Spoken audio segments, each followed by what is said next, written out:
سارے صحابہ مل کے آئے، کہنے لگے عمر فاروق سے کہنا ہے نبی پاک کے زمانے میں تو ظاہراً غربت تھی، ابو بکر کے دور میں بھی غربت تھی، اب تو بڑا محال ہے،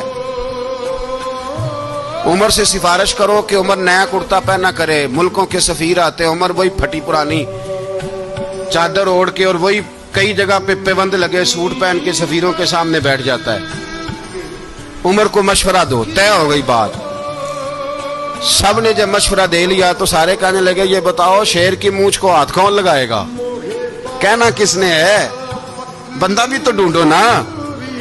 میں کہا جناب میرا یہ خیال ہے کہ مولا علی شیر خدا کہیں گے، کیونکہ جس شخص کی عمر کو سب سے زیادہ حیا کرتے دیکھا وہ شیر خدا مولا علی ہے رضی اللہ تعالی علی کہیں گے، اس لیے کہ جناب علی تو کئی دفعہ جب گفتگو کرتے تھے تو حضرت عمر چپ کر جاتے تھے اور فرماتے تھے علی نہ ہوتا تو میں ہلاک ہو جاتا، تو کہا علی سے کہو۔ جناب علی شیر خدا کو بلایا، کس کام کے لیے؟ جی اللہ اکبر۔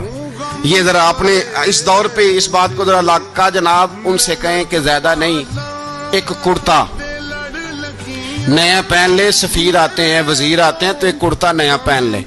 حضرت علی کو بلایا، آپ فرمانے لگے کوئی اور بات ہوتی تو میں کہہ دیتا، یہ والی میں نہیں کہہ سکتا، کوئی اور ہوتی تو میں عمر کو کئی دفعہ کہہ دیتا ہوں، جلال میں بھی تو سن، یہ والی میں نہیں کہہ سکتا، میں تمہیں ایک مشورہ دیتا ہوں۔ کہ وہ کیا؟ کہنے لگے سیدہ عائشہ صدیقہ سے کہو، وہ مومنوں کی ماں ہیں، عمر ٹالے گا نہیں۔ اماں جی سے جا کے کہا اماں جی نیا کرتا عمر سے کہیں پہن لیں، وزیر آتے ہیں بڑے بڑے لوگ تو چلو کوئی حرج نہیں۔ اماں جی نے کہا اچھا کوئی بات نہیں میں بلا لیتی ہوں۔ جناب عائشہ نے پیغام بھیجا، جب خادم نے کہا نا مصطفیٰ کے گھر سے پیغام آیا ہے تو 20 لوگ بیٹھے تھے، عمر کانپتے ہوئے اٹھے، کانپتے دوڑے۔ حضرت عائشہ پردے میں تھی تو فرماتی ہیں عمر اتحیات کی حالت میں بیٹھ گئے۔ کہا اماں جی دیر تو نہیں ہو گئی مجھے آنے میں؟ کہا نہیں ٹائم پہ آ گئے ہو، کس لیے بلایا تھا؟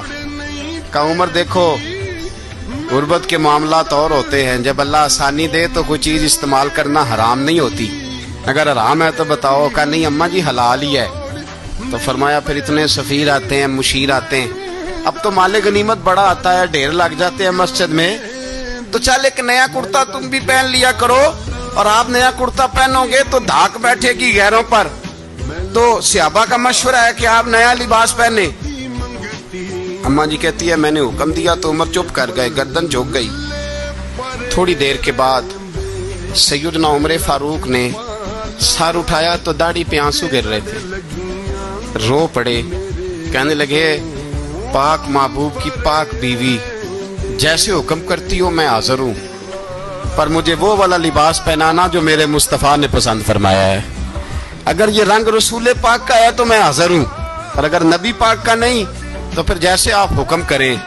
جناب عائشہ کہتے ہیں عمر روئے تو میں زیادہ روئی، میرا پلو بھیگ گیا آنسوؤں سے۔ میں نے کہا عمر آپ جائیے۔ عمر یوں نکلے تو جو صحابہ کھڑے تھے وہ کونے میں تھے، سارے آ گئے۔ کہا اماں جی کیا بناؤ؟ فرمایا بھائی تم سب جو باتیں کہتے ہو وہ اپنی جگہ ٹھیک ہیں، پر عمر جو بات کرتا ہے وہ سب سے زیادہ ٹھیک ہے۔